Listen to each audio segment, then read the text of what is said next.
الحمد لله نحمده ونستعينه ونستغفره ونؤمن به ونتوكل عليه ونعوذ بالله من شرور أنفسنا ومن سيئات أعمالنا من يهده الله فلا مضل له ومن يضلله فلا هادي له ونشهد أن لا إله إلا الله وحده لا شريك له ونشهد أن سيدنا ومولانا محمدا عبده ورسوله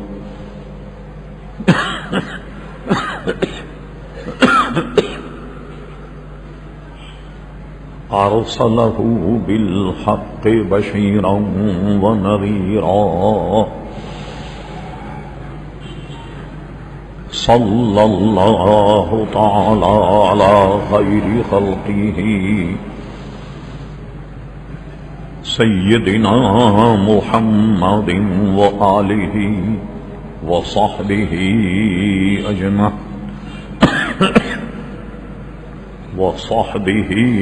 أجمعين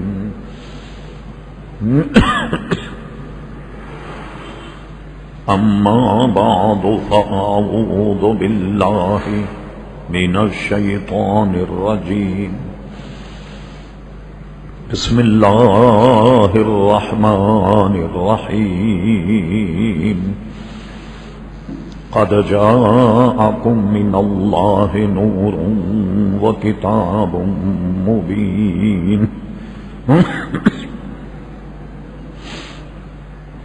صدق الله مولانا العظيم وصدق رسوله النبي الكريم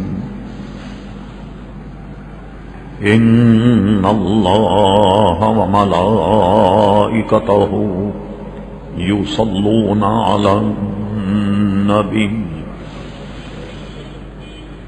يا أيها الذين آمنوا صلوا عليه وسلموا تسليما اللهم صل على سيدنا ومولانا محمد معدن الجود والكرم وآله وبارك وسلم صلاة وسلاما عليك يا سيدي يا رسول الله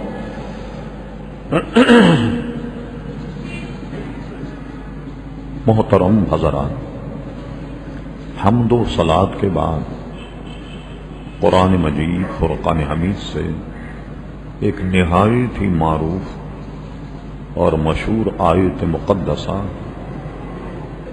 تلاوت کرنے کا شرف حاصل کیا۔ قبل اس کے کہ کچھ عرض کیا جائے، اللہ تبارک و تعالی سے دعا ہے کہ وہ اپنے پیارے حبیب نبی کریم رؤوف الرحیم علیہ افضل الصلاۃ و تسلیم کے صدقے و طفیل مجھے حق کہنے کی توفیق عطا فرما۔ ہم تمام حاضرین کو اللہ تبارک و تعالی حق سن کر حق کو قبول کرنے کی اور اس پر عمل کرنے کی توفیق عطا فرما۔ آپ کے علم میں ہے کہ ربیع الاول شریف کا آغاز ہو چکا ہے اور اس ماہ مبارک کا یہ پہلا جمعہ ہے۔ عموماً آپ نے دیکھا کہ ہم اپنے تقریروں میں پوری کوشش کرتے ہیں کہ اصلاحی تقریریں ہوں، عمل کی جانب آپ کو رغبت دلائی جائے، منہیات بری باتوں سے بچا جائے، یا اسلامی تاریخ کے اعتبار سے بزرگان دین پر گفتگو کی جاتی ہے، اور بزرگان دین پر جب گفتگو ہوتی ہے تو ان میں یہ پہلو بھی سامنے رکھا جاتا ہے کہ ان بزرگان دین کی سیرت میں، ان کے کردار میں ہمارے لیے کہاں کہاں بھلائی ہے، اور جیسے انہوں نے دین پر عمل کیا ہمیں بھی عمل کرنا چاہیے۔ صرف ان کی سیرت ہی نہیں، ان کے کردار پر بھی گفتگو اس امید پر کی جاتی کہ اللہ تبارک و تعالی ہمیں بھی عمل کی توفیق عطا فرمائے۔ سال ہاں سال سے جو حضرات جمعہ یہاں پڑھتے ہیں یقین ان کو یاد ہو، اس ربیع الاول شریف میں ہم حضور علیہ الصلاۃ والسلام کے فضائل اور مناقب پر گفتگو کریں گے۔ جیسا کہ آپ جانتے ہیں جب ربیع الاول شریف کا مہینے کا آغاز ہو جائے تو اہل سنت اپنی عقیدت و محبت سے پورے شہر کو تقریباً دلہن بنا دیتے اور حضور سے محبت، عشق کا اظہار کرتے ہیں۔ عموماً لوگ یہ کہتے ہیں کہ کیا میلاد النبی ابو بکر صدیق نے منایا، فاروق اعظم نے منایا؟ اس قسم کی گفتگو، اگر میلاد کا منانا یہ ہے کہیں لوگ اکٹھے ہو جائیں اور حضور علیہ السلام کی سیرت اور آپ کے فضائل پر گفتگو کریں، حضور کی تعریف اور توصیف بیان کریں، حضور کے اوصاف جمیلہ کو بیان کریں، اگر اسی کا نام میلاد النبی ہے اور اسی کو میلاد النبی کہتے، یہ کام تو ہر دور میں عزیزان گرامی ہوتا رہا جس کو ہم کسی اور وقت میں اسے بیان کریں۔ تو ہم سب اس مہینے میں حضور علیہ السلام کی یاد مناتے ہیں اور حضور کے فضائل اور مناقب بیان کرتے۔ ایک اس کی وجہ یہ ہے کہ جب تک حضور علیہ السلام کے لیے دل کی گہرائی میں محبت پیدا نہ ہو عمل بیکار۔ حضور کو ایسے مانا جائے جیسے ماننے کا حق ہے، ایسا نہ مانا جائے تو عمل بیکار ہے۔ ایک بات کبھی اس غلط فہمی مت پڑیے گا آپ، جس کا مجھے اندیشہ ہے کہ ایسا آدمی جو بے راروی کا شکار ہے، کبھی نماز پڑھے نہ پڑھے، عمل نہیں کرتا، لیکن اس کے دل میں اگر ایمان ہے تو کل قیامت میں اگرچہ گناہوں کی سزا پالے لیکن نجات اس کا مقدر ہے۔ اس لیے حدیث شریف میں ہے کہ حضور علیہ السلام جب شفاعت فرمائیں تو ایسے آدمی کی شفاعت ہوگی اور وہ بھی جہنم سے نکالا جائے گا کہ جس کے دل میں رائی کے دانے کے برابر بھی ایمان ہو، وہ بھی نجات پائے گا۔ مگر کوئی شخص ایسی مثال نہیں دکھا سکتا کہ نماز بھی پڑھ رہا ہو، روزہ بھی رکھ رہا ہو، سارے عمل کر رہا، لیکن حضور علیہ السلام کا ادب اور احترام نہیں کر رہا اور وہ بخشا جائے۔ ایسی ایک مثال بھی آپ کو عزیزان گرامی نہیں ملے۔ بنیاد عقیدہ ہے، حضور کا ادب احترام ہے، ضروریات دین، اس سے انکار نہ کیا جائے۔ گناہگار تو ہم سب ہیں، اللہ تبارک و تعالی اپنی رحمت سے ہم گناہگاروں کی مغفرت فرما لے۔ آج ہم جو عنوان عرض کرنا چاہتے ہیں بڑا اہم اور اس کے دو پہلو، ایک تو یہ کہ جو آیت ہم نے تلاوت کی، ارشاد باری تعالیٰ وَقَدْ جَاءَكُم مِّنَ اللَّهِ نُورٌ وَكِتَابٌ مُّبِينٌ، بتحقیق اللہ کی طرف سے تمہارے پاس ایک نور آ گیا، وہ کتاب مبین، اور تمہارے پاس ایک واضح کتاب آ گئی۔ حضور سے حسد اور بغض رکھنے والوں نے یہ ترجمہ کیا کہ نور سے مراد بھی اللہ تبارک و تعالی ہی کا کلام ہے، کتاب، اور کتاب مبین سے مراد بھی قرآن مجید فرقان حمید ہی ہے۔ حالانکہ آپ اس آیت پر غور فرمائیے کہ قد جاءکم من اللہ نور، بتحقیق تمہارے پاس اللہ کی طرف سے ایک نور آیا، اور اس کے بعد اور کتاب مبین، ایک واضح کتاب۔ معلوم ہوا کہ نور الگ ہے، کتاب الگ ہے، دونوں چیزیں الگ الگ۔ اب آئیے تفسیر کی طرف۔ حضرت عبداللہ ابن عباس رضی اللہ تعالی عنہ، جن کو سید المفسرین کہا جاتا ہے، ہم نے کسی اور موقع پر مکمل ان کا تعارف کرایا کہ یہ حضور علیہ السلام کے سگے چچازاد بھائی، حضرت عباس جو حضور کے سگے چچا، یہ ان کے صاحبزادے۔ ان کا کلام پیش کرنے سے پہلے ان کی اہمیت کا اس سے اندازہ لگائیے کہ یہ حضور علیہ السلام کی خدمت میں ہوتے، بچے تھے، اور پھر بڑے بھی حضور کی خدمت میں ہوئے۔ حضور کو مسواک کی ضرورت پڑتی تو پیش کر دیتے، لوٹا بھر کے وضو کا پانی پیش کر دیتے، جتنا ممکن ہوتا ہمہ وقت حضور علیہ السلام کی خدمت میں رہتے۔ ایک دن حضور علیہ السلام کا دریا رحمت جوش میں آ گیا، اور آپ نے اپنے چچازاد بھائی عبداللہ ابن عباس کو اپنے سینے سے لگائے، اور سینے سے لگا کر نہ جانے ان کے سینے میں کیا اونڈیلا، کیا ڈالا، لیکن اتنی بات تو حدیث شریف میں ہے، اے اللہ تبارک و تعالی، یہ میرا بھائی ہے، اسے تو قرآن کا فہم عطا فرما دے، قرآن کی سمجھ عطا فرما دے۔ یہ جب حضور نے ارشاد فرمایا، حضرت عبداللہ ابن عباس مفسر اس لیے کہلائے کہ دور صحابہ کرام علیہم رضوان میں دو قرآن مجید فرقان حمید کی تفسیریں لکھ۔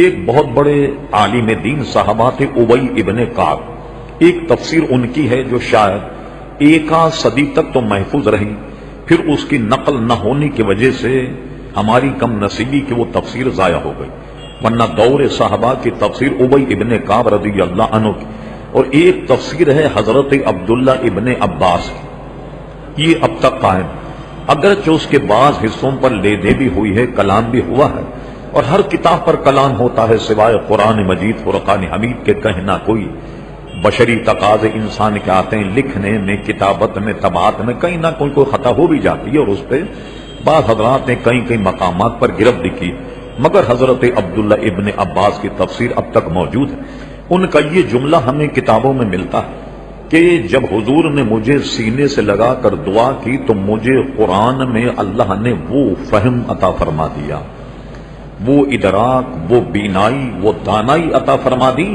کہ اگر میرے اونٹ کی گردن کی رسی گم جائے تو میں اسے قرآن میں تلاش کر لوں گا۔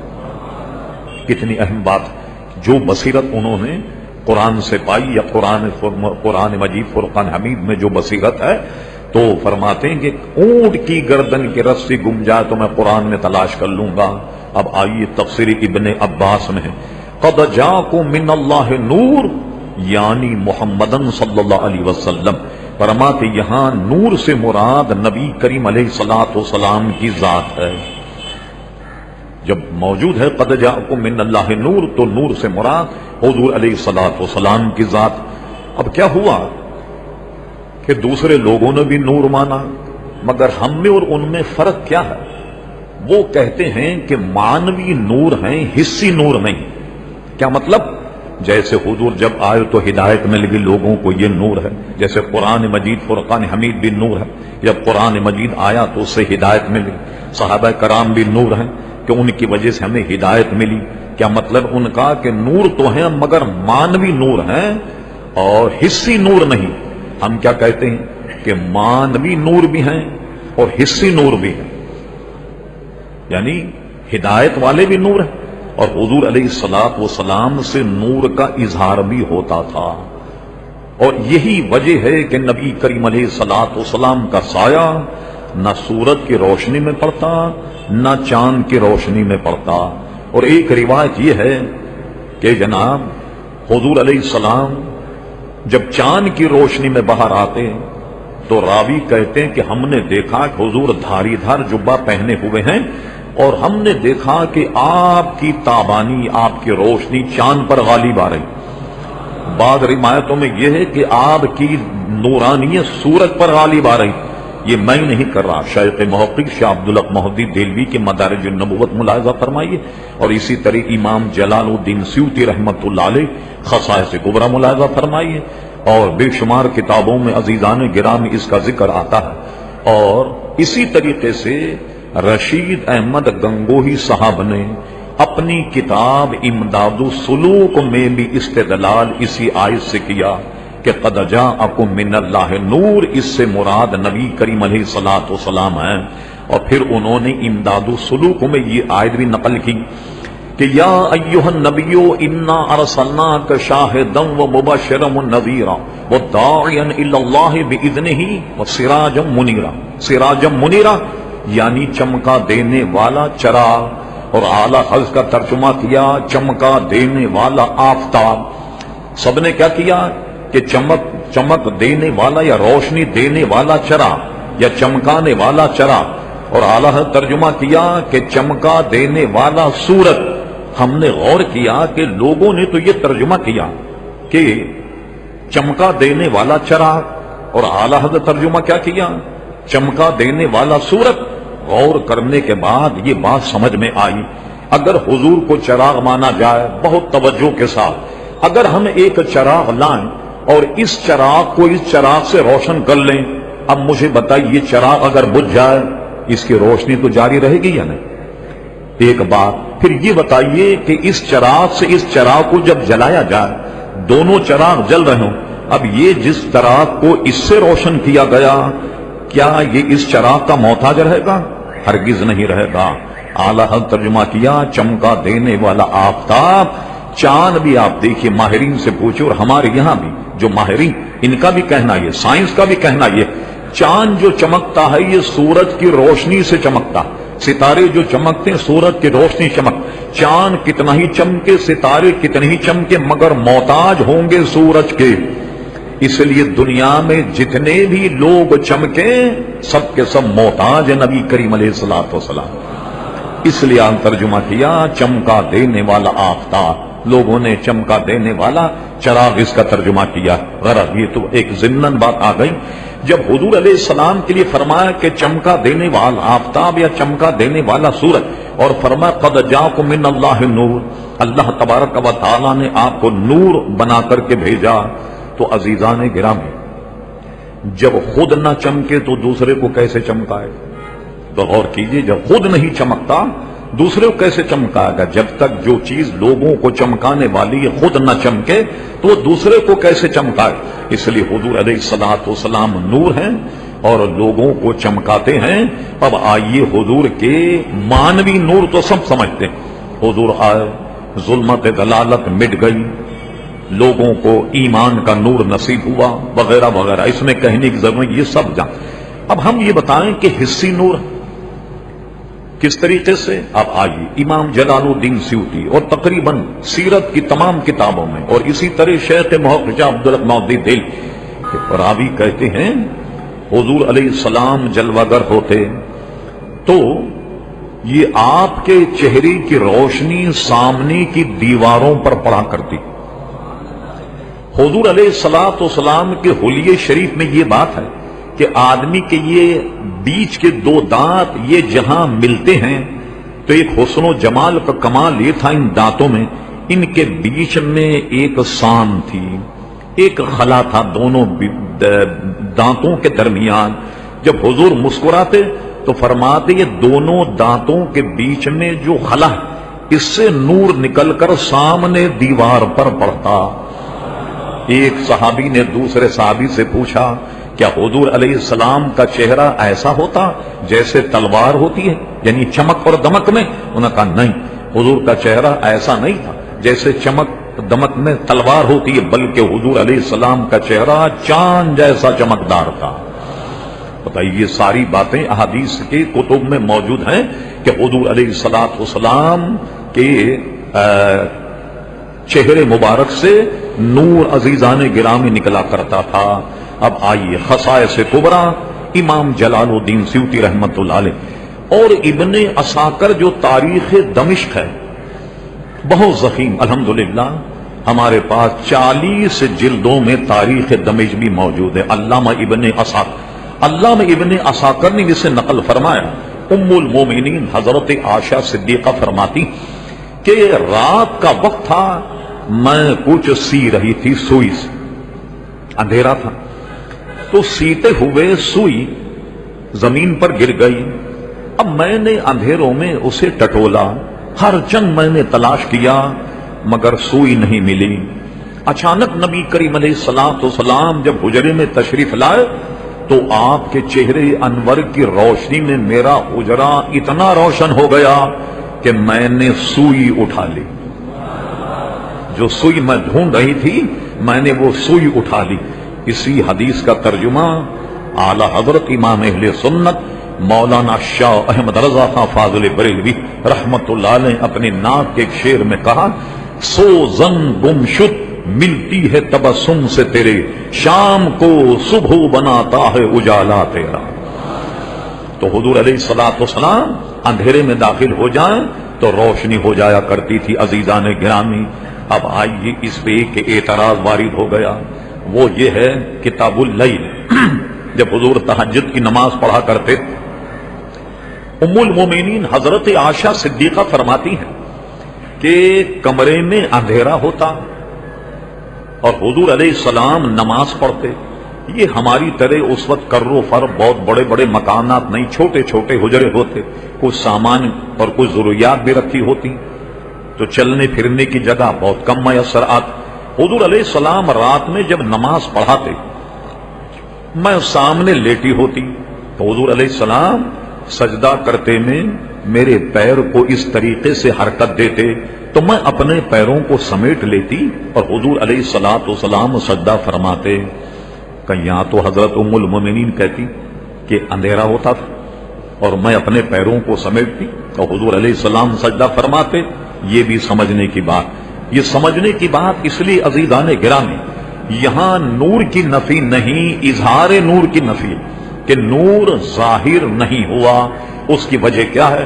بڑا طویل کلام میں اتنا وقت ہوتا نہیں کہ حضور علیہ السلام تمام کمالات کے ایسے جامع ہیں کہ جب چاہے اللہ تبارک و تعالی حضور پر بشریت کو ایسے غالب کر دے کہ نورانیت چھپ جائے, اور کبھی نورانیت کو ایسا غالب کر دے کہ بشریت چھپ جائے. مثال کے طور پر طائف کے میدان میں حضور کو جب پتھر مارے گئے تو آپ کی پیشانی سے خون نکلنے لگا. ظاہر خون انسان میں نکلتا ہے, خون تو بشر میں نکلتا ہے. جب خون نکلا معلوم ہوا یہاں بشریت غالب. اور جبریل امین شب معراج راوی کہتے ہیں کہ جبریل امی آئے اور انہوں نے یہاں سے یہاں تک شگاف لگایا, حضور کے سینے کو چیرا. راوی نے پوچھا کہ یہاں سے یہاں تک کا کیا مطلب؟ کہنے لگے یہاں سے ناف تک اس طریقے سے چیرا اور حضور کے سینے کو کھولا, دل کو نکالا, زمزم شریف سے دھویا اور دل کو اپنی جگہ رکھا, پھر سینے کو بند کر دیا. ایک قطرہ خون بھی نہیں نکلا.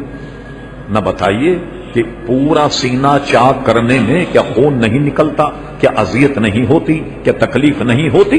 اب کیسے اس میں تطبیق کریں گے ہم آہنگی کہ اس وقت جب جبریل امین نے سینہ چاک کیا تو اس پر حضور کی بشریت اور نورانیت اتنی غالب تھی کہ سبحان اللہ کوئی تکلیف ہی نہیں ہوئی. اور طائف کے میدان میں بشریت غالب کہ جب پتھر لگے تو حضور کے پیشانی اور جسم مبارک سے خون بھی بہنے لگا. تو کبھی بشریت کا غلبہ ہوتا ہے اور کبھی نورانیت کا غلبہ ہوتا ہے. نہیں صاحب, ہم تو حضور کو نور ماننے کے لیے تیار نہیں, ورنہ ام المومنین کہتے ہیں اندھیرا تو اس میں کمرہ کیوں روشن؟ میں اس کا جواب دوسرا دیتا ہوں. اب آپ اندازہ فرمائیے کہ فرشتے, یہ ہمارا بنیادی عقیدہ ہے کہ فرشتے نورانی مخلوق ہیں. اللہ تعالیٰ نے نور سے پیدا فرمایا فرشتوں کو, اور یہ قرآن مجید گواہ ہے, سینکڑوں احادیث مقدس گواہ ہیں کہ 2 فرشتے ہمارے کندھوں پر ہوتے ہیں. یہ تو ہمارا ایمان ہے یا نہیں جو نیکی اور بدی کو لکھتے ہیں؟ یہ بتائیے کہ جب بتی چلی جائے، جب اندھیرا ہو جائے، کیا آپ انکار کریں گے فرشتے نوری مخلوق نہیں؟ اگر فرشتے نوری مخلوق ہوتے، یہ تو دو ہمارے کندھے پر بیٹھے ہوئے، تو ہمارا مکان کیوں روشن نہیں ہوتا؟ پھر تو بجلی کی بھی ضرورت نہیں پڑے آپ۔ کیا وجہ کیا ہے کہ یہاں اظہار نور کی نفی ہے کہ نور ظاہر نہیں ہوا، یہ نہیں کہ فرشتے نور نہیں۔ اور سنیے قرآن مجید فرقہ میں اللہ نور السماوات والارض، اللہ تبارک و تعالی زمین آسمان کا نور ہے۔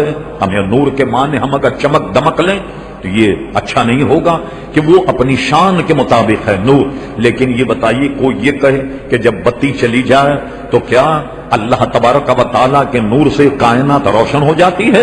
تو یہ اعتراضات بالکل لغو ہیں۔ کبھی بشریت کا غلبہ ہوتا ہے، کبھی نورانیت کا غلبہ ہوتا ہے۔ پھر حدیث سنیے، یہ نکات ہے، پوری نہیں۔ ایک مرتبہ حضرت فاطمہ رضی اللہ عنہا کے گھر حضور تشریف لے گئے، دروازہ کھٹکھٹایا، حضرت فاطمہ نے شکایت کی، یا رسول اللہ صلی اللہ علیہ وسلم 3 دن ہو گئے کہ کوئی لقمہ میرے پیٹ میں نہیں گیا، 3 دن سے میں نے کچھ کھایا نہیں۔ حضور نے ارشاد فرمایا، بیٹی کیا تو اس بات پر راضی نہیں کہ اللہ تبارک و تعالیٰ نے تجھے جنتی عورتوں کا سردار بنا دیا؟ پھر اس کے بعد اپنے شکم سے کپڑا اٹھایا، فرما تو نے تو 3 دن نہیں کھایا اور تیرے والد کے تو پیٹ میں 7 دن ہو گئے کہ کوئی لقمہ نہیں گیا۔ اللہ اکبر! آپ نے دیکھا یہ بشریت کا تقاضا ہے۔ کیا مطلب؟ یہاں بشریت غالب۔ اب آئیے جہاں نورانیت غالب ہے تو کیا ہے؟ حضور نے روزہ رکھا، اس کو کہتے ہیں وصلی روزہ۔ وصل دیدار کو بھی کہتے ہیں، وصل ملانے کو بھی کہتے ہیں۔ دیدار کو وصل اسی لیے کہتے ہیں کہ جناب اس میں آپ کی ملاقات آپ کے مخصوص سے ہو جائے، جو مراد ہے آپ کی اس سے آپ کی ہو جائے۔ اس کو غالب نے اردو ادب میں بھی کہا، یہ نہ تھی ہماری قسمت کے وصال یار ہوتا۔ وصال کا مطلب کیا ہے؟ ملنا، دیدار کرنا۔ اور کسی بھی دیندار آدمی کو ادباً یہ مر گیا، ہم ایسا نہیں کہتے، یہ ادب میں کہتے ہیں انتقال ہو گیا، یہاں ہم کہتے ہیں اس کا وصال ہو گیا۔ یہاں وصال کیسے مانوی طور پر کس طریقے سے ٹھیک ہوگا؟ وصال ہو گیا، کیا مطلب ہے؟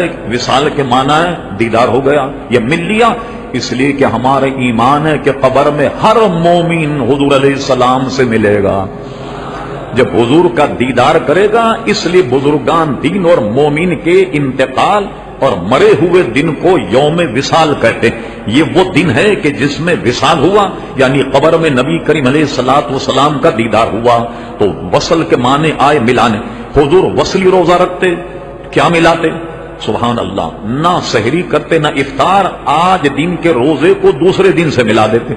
وصلی روزے کتنے دن تک؟ 40 دن، 50 دن تک حضور روزہ رکھتے۔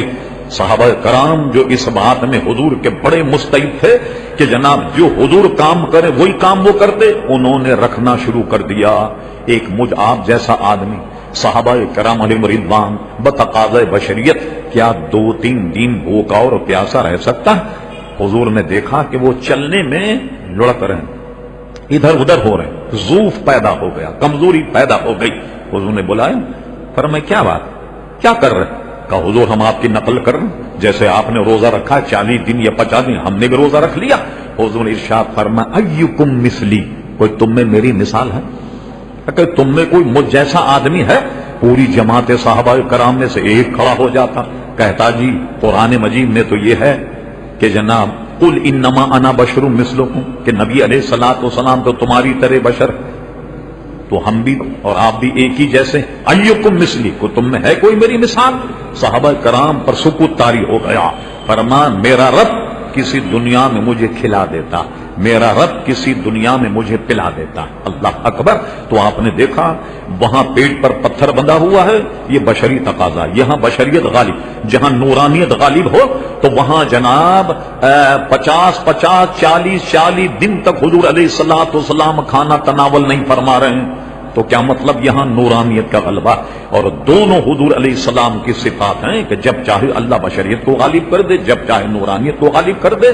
تو اب یہ سارے اعتراض ختم ہو گئے جی وہ کھاتے کیوں تھے، پیتے کیوں تھے، چلتے کیوں تھے وغیرہ وغیرہ، سارے اعتراض اس سے ختم ہو گئے۔ اب آئیے، چونکہ حضور علیہ الصلوۃ والسلام نور ہیں، اس لیے آپ کے جسم کا سایہ زمین پر نہیں پڑتا تھا۔ وجہ کیا ہے اس کی کہ آپ خوب ذہن میں رکھیے، سایہ کس چیز کا پڑتا ہے کہ ایک طرف ہو نور اور اس کے سامنے ہو کثافت۔ جب کثافت ہوگی تو جب ادھر سے نور ڈالیں، پیچھے اندھیرا ہے، اب سایہ زمین پر پڑے گا۔ اور حضور علیہ السلام کی ذات اتنی منور تھی، اس قدر نورانیت سے حامل تھی کہ حضور علیہ السلام کا سایہ نہ چاند کی روشنی میں پڑتا نہ سورج کی روشنی میں پڑتا۔ اور حضور علیہ السلام کا سایہ اس لیے نہیں پڑتا تھا کہ آپ سراپا نور تھے، اس لیے سایہ نہیں پڑتا۔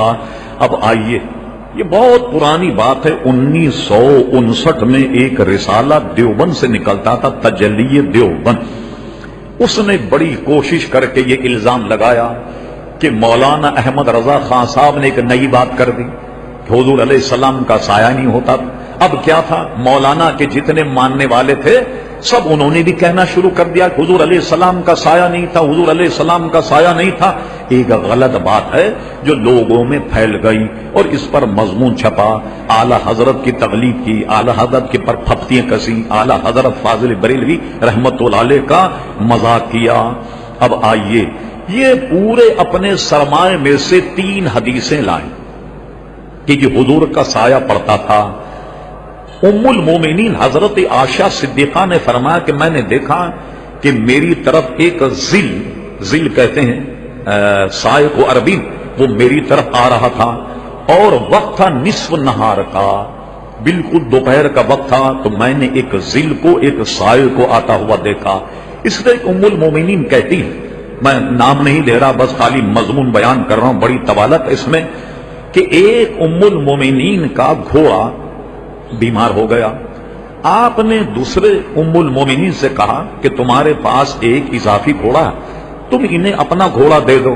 انہوں نے کچھ ایسی سخت بات کہی کہ حضور علیہ السلام ناراض ہو گئے، اور پھر ناراض ہوئے تو ایک عرصے تک ناراض ہوئے۔ انہوں نے اپنی چارپائی کھڑی کر لی، اپنا بوریا بستر باندھ لیا، اور حدیث شریف میں کہ میں سمجھ گئی کہ اب شاید مجھے حضور علیہ السلام کی ضرورت نہیں۔ اتفاق سے انہوں نے بھی یہی لفظ استعمال کیا، نصف نہار کا وقت تھا، میں نے ایک سائے کو آتا ہوا دیکھا۔ حضور علیہ السلام گویا تشریف لائے تو کیا ہوا، میں سمجھ گئی کہ اب حضور علیہ السلام نے مجھے درگزر کر لیا، مجھے معاف کر لیا۔ تیسری حدیث بھی اس سے ملتی ہوئی ہے۔ اب آئیے، یہاں سب سے پہلی بات ام المومنین حضرت عائشہ صدیقہ یا دوسری ام المومنین کہتی ہیں میں نے اپنی طرف سائے کو آتے ہوئے دیکھا۔ اگر یہ وقت عصر کا ہوتا تو آدمی تو پیچھے ہوتا، سایہ آگے ہوتا۔ جب دونوں حدیثوں میں کہ نصف نہار کا مطلب کیا ہے؟ نصف نہار، سورج جب بالکل سر پر آ جائے۔ اب بتائیے کیا سایہ زمین پر پڑتا ہے؟ اب پوچھے ام المومنین آپ نے سایہ کہاں دیکھا؟ اس وقت تو سایہ بالکل آدمی کے قدموں میں ہوتا، آپ کھڑے ہو جائیے دوپہر میں۔ ہمارے یہاں کیلنڈر میں لکھا ہوا ایک بار ضحوہ کبریٰ، جس وقت سورج بالکل سر پر آ جائے۔ یہ ہمارے یہاں پاکستان، ہندوستان، افغانستان پورے میں یہ وقت تقریباً 45 منٹ، 50 منٹ، تقریباً 55 منٹ، یہ ہر موسم میں وقت کے اعتبار سے ہوتا ہے۔ سعودی عرب یہ دنیا کے ایسے خطے پر ہے کہ یہاں یہ ضحوہ کبریٰ جس کو ہم زوال کہتے ہیں، یہ وقت وہاں کبھی 12 منٹ ہوتا، کبھی 10 منٹ، کبھی 13 منٹ، کبھی 14 منٹ۔ غرض یہ کہ نصف نہار میں سایہ آدمی کا بالکل قدموں میں ہوتا ہے۔ اب ان دونوں نے حضور کے سائے کو آتا ہوا کیسے دیکھا؟ کیا دیکھا؟ اصل میں غلط فہمی ہو گئی۔ ہوتا یہ ہے کہ کبھی کبھی شخص کو بھی ذل کہہ دیا جاتا، اور اس کی بے شمار مثالیں موجود۔ مثلاً آپ سے میں کہوں کہ اللہ تبارک و تعالیٰ آپ کا سایہ دراز فرمائے، اس سے کیا مراد ہو کہ آپ کا سایہ خوب لمبا کرے، یہاں سے کیماڑی تک پہنچ جائے، یہ مراد ہوگی اس کی؟ مراد کیا ہوگی کہ اللہ تعالیٰ آپ کی عمر میں برکت دے، یہ ہوگی؟ اردو میں بھی ہوتی ہے نہیں، اللہ تعالیٰ آپ کا سایہ سلامت رکھے ہم پر۔ تو کیا مطلب کہ ہم تو گھر میں بیٹھے ہوں اور ہمارا سایہ آپ کے سر پر رہے؟ کیا یہ مراد ہوتی؟ مراد یہ ہوتی ہے کہ اللہ تعالیٰ آپ کو طویل زندگی عطا فرمائے۔ اسی طریقے سے اصطلاح میں اردو میں بھی ہم استعمال کرتے، تو وہاں ام المومنین کہنا یہ تھا کہ کہ نبی کریم علیہ السلام تشریف لائے تو انہوں نے بجائے شخص کے ذل سے تعبیر کیا. یہ پورا کا پورا ان کا سرمایہ تھا کہ جو انہی کے کلام سے رد ہو گیا کہ نصف نہار کا وقت تھا. پھر اس پر غزالی زماں حضرت اللہ مولانا سید احمد سعید شاہ صاحب کاظمی رحمت اللہ تعالی بڑا مدلل رسالہ لکھا اور پورے ایسے لوگوں کو اپنی ہی زندگی میں لاجواب کر کے رکھ دیا. یہاں تک کہ وہ خود بھی مان گئے کہ واقعی آپ کے دلائل بہت ہیں، بڑے زوردار آپ کے دلائل ہیں. اب آئیے، کہتے ہیں کہ جھوٹ بولے آدمی تو حافظہ نہیں ہوتا. رشید احمد گنگوئی صاحب سے پوچھا فتاوی رشیدیہ میں کہ یہ حضور کا سایہ تھا؟ کہنے ہاں سایہ تھا. کا جو نوادر اصول کی روایت ہے جو حکیم ترمذی کی، اس میں تو یہ روایت ہے کہ حضور علیہ الصلوۃ والسلام کا سایہ نہیں پڑتا. کہنے لگے حضور کا سایہ تھا اور نوادر الاصول کی حدیث کا بندے کو علم نہیں. یہ جواب دے دیا. مگر رشید بن گنگوئی خود بھول گئے کہ اپنی کتاب وہ امداد السلوک میں بڑے دلائل کے ساتھ انہوں نے ثابت کیا کہ حضور علیہ الصلوۃ والسلام کا سایہ نہیں تھا. کیوں نہیں تھا سایہ؟ کہ حضور علیہ الصلوۃ والسلام سراپا نور تھے، اس لیے حضور صلی اللہ تعالی علیہ وسلم کا سایہ زمین پر نہیں پڑتا تھا. اب آئیے، نوادر اصول کی روایت سے پتہ لگا کہ حضور صلی اللہ تعالی علیہ وسلم کا سایہ زمین پر نہیں پڑتا تھا. کیوں نہیں پڑتا تھا؟ سایہ ہمیشہ کثیف چیز کا ہوتا ہے، لطیف چیز کا نہیں ہوتا.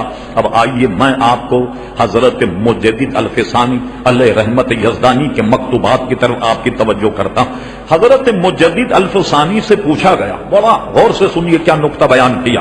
کہا کہ یہ بتائیے حضور علیہ السلام کا سایہ تھا یا نہیں تھا؟ انہوں نے کہا دیکھیے، سایہ ہوتا ہے لطیف اور جسم ہوتا ہے کثیف. جب اللہ تبارک و تعالیٰ نے بڑے دو جملوں میں فارسی کی اس بات کو بیان کر دیا، سایہ ہوتا ہے لطیف اور جسم ہوتا ہے کثیف، اور ساری کائنات میں اللہ تبارک و تعالیٰ نے حضور علیہ الصلوۃ والسلام سے لطیف کوئی چیز پیدا نہیں فرمائی، تو حضور کے سایہ ہونے کا سوال ہی پیدا نہیں ہوتا. اگر حضور کا سایہ مانا جائے تو لازم یہ آئے گا کہ سایہ تو ہے لطیف اور جسم ہے کثیف، اور حضور علیہ الصلوۃ والسلام تمام انسانی جو غلاظت برائی ان سب سے بالکل پاک صاف اور طیب، ساری کثافت سے پاک طیب اور طاہر تھے. یہ بہت بحث دور عزیزان گرامی چلی جائے. حضور علیہ السلام کے پسینے کی تعریف گاہے گاہے آپ نے سنی ہوگی. حضور علیہ السلام کے بدن میں کوئی چیز کثیف تھی نہیں، اور یہ بخاری شریف میں کے فضائل پر پورا باب. حضور علیہ الصلوۃ والسلام اپنی ناک سنکتے.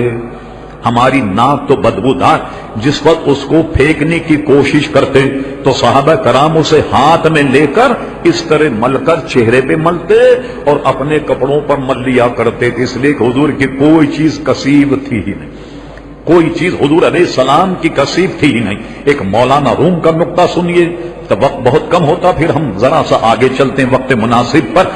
مولانا روم رحمت اللہ علیہ فرماتے کہ میرے عزیز، بڑے اچھے انداز میں تو نے ہرن کو دیکھا ہے؟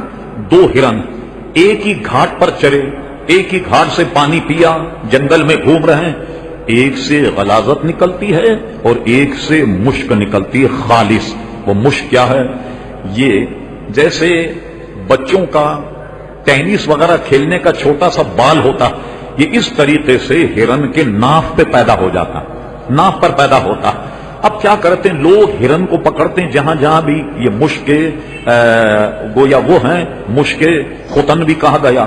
تو مشک ختن کی ہم نے تعریف لغت میں یہ پڑھی کہ چینی ترکستان یعنی انتہا ہے جو چین سے سرحد ملتی ہے ترکی کی، ایک بیچ میں ایک ایسا حصہ ہے جس کو چینی ترکستان کہتے ہیں. تو کہتے ہیں یہ اس کا نام ختن، اور وہاں کی مشک جو ہے سب سے زیادہ مشہور اور معروف کہلاتی ہے، جس کو اعلی حضرت فاضل بریلوی ندوی اس کو ہدایت بخشیں بیان کیا. اس کو میں کوٹ نہیں کر رہا، وقت اتنا نہیں ہے.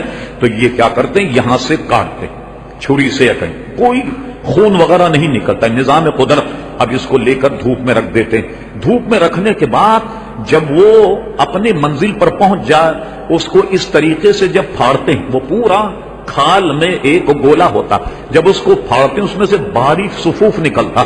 وہ اتنا خوشبودار ہوتا، اتنا خوشبودار، کوئی آدمی اسے سونگے تو ناک سے خون بہنے لگ جاتا، اس کی اتنی زیادہ خوشبو. پھر اس کو ایک حکمت سے دوسری خوشبوات ملا کر کے پھر اس کو لگانے کے قابل بنا جاتا.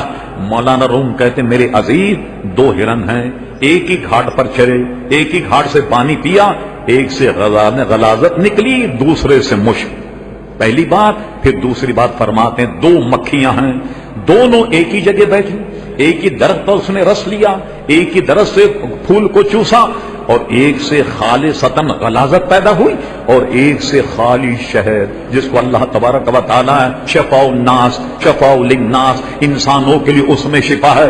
یہ تھے تو دونوں طرف، دونوں مکھیاں ایک ہی درخت پر چلی، ایک سے خالی شہد اور ایک سے غلاظت پیدا ہوئی. تو فرماتے ہیں ایک پانی ہے، دونوں ایک رنگ کے ہیں، مگر پیو تو ایک پانی کھاری، دوسرا پیو پانی میٹھا ہے، دیکھنے میں دونوں ایک نظر آتے.